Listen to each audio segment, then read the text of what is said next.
budgeting and, well, how that does relate with the gender aspect. But before we get that, just to bring Nelly into the conversation. Nelly, I don't know if you noticed, but throughout our show today, we've had women just twice in two stories. Everything else has just been, well, important men in suits telling us what to do. Why do you think that is the case? Is it that we don't have women who want to be in front of the cameras, who don't have important things to say? I mean, why is it such a challenge? I mean, women are there. It's just that they're not, you've not really brought them out. They've not been brought out and given that capacity or chance to air out their issues. But I want to believe the women are there. We have many women technocrats in government.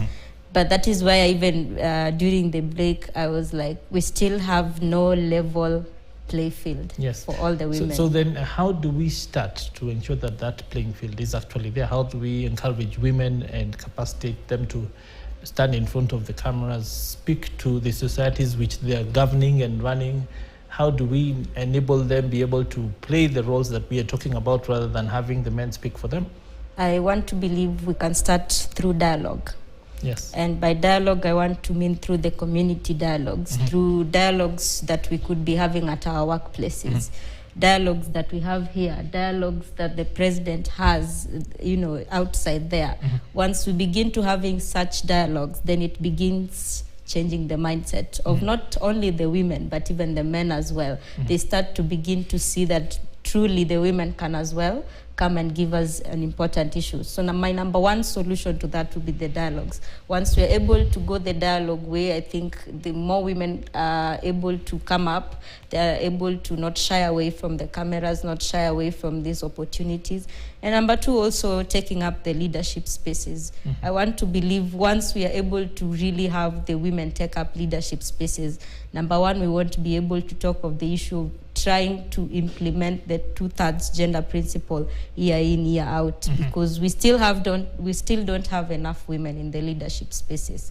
So for me, dialogue and representation. Yes. So essentially, Prof, one of the things she talked about was mentorship. Do you think there has been enough mentorship, especially even in academia, which often provides a good stepping stone for leadership? Yes, Peter, in the academia, women are, I can say empowerment has been building up each and every time. Like when I look at the students that I teach, the number of ladies are continuing to build up at JKUAT, which was formerly known as Georgia Boys at some time.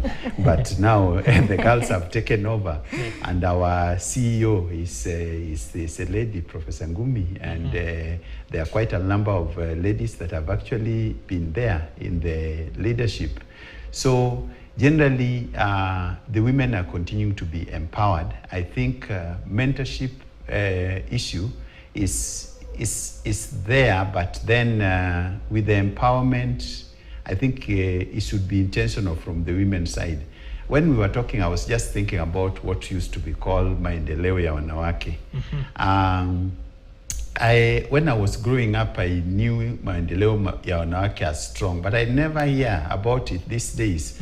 I think probably in terms of funding, we should actually be able to fund such organizations, and we have more women forums for that mentorship to take place. I don't know what kind of awakening that is required for the women forums to come up, but that is what can lead to women taking up the positions. In the business world, as you are aware, reporting nowadays is like when we report women in the board, we are actually doing better. Yes. It's the new form of reporting. So when we encourage such, we'll actually go places with the time.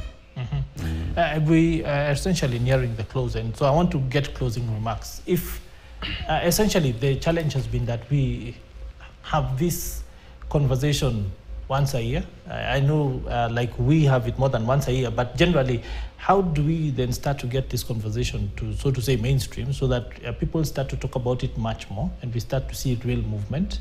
And especially from the point of view of saying that we need to get young people into a space where they can articulate this more, because then it becomes easier to achieve what we want. So I'm still going back to my point of dialogues, because as Prof says, there are women groups and women forums. Most times, you and I know, they happen in Nairobi, they happen in hotels. But I'm one person who advocates for mashinani. Yes. Let us take these dialogues and these forums to the grassroots levels. And so with that, we are able now to start changing mindsets, educating the people, because we've also raised an issue where there's lack of information at the grassroots level for these women. Yes. And the women at the grassroots level to start taking part in these conversations. So I'm one person who advocates for the community dialogues. Let us even have, it has worked in Rwanda, where the government goes and have a national annual or quarterly meetings. They call them accountability meetings, where they go before the people, yes, to the community, and tell them that this is what we've done, we promised this, we are doing this, this is yet to be achieved, and they give a timeline. So if you are able to emulate such a thing and take these conversations to the grassroots level, yes, then they're able to get this information, they're able to, their capacity is built. And once their mindsets start changing, the men of the communities start supporting them as they take up the leadership spaces and this, the opportunities. In 10 seconds, Prof, what Yes. would you like to see happen next to make this a mainstream conversation? I think the women rep in Yes. this country, we have about 47 women rep. At the county level is where we can actually reach the women. Let the women rep take it upon themselves to actually dedicate time to reach out and ensure that there is the dialogue and the presentation of this to the women within the county. Let funding be given to the women rep office, probably expand it so that we have that intentional activity. So the women rep office should be funded more. Okay. Yeah. Indeed, thank you very much both for this incisive conversation. Nelly Chepkemoi, political activist and commentator, and Professor Tobias Olweny from Jomo Kenyatta University of Agriculture and Technology. That conversation, of course, brings us to the end of the show for today and, of course, for this week. But we will be back on Monday with much more incisive information and stories from the world of business. My name is Peter Okaba. It's been a pleasure. Do have yourselves a good afternoon, and kwaheri ya kuonana.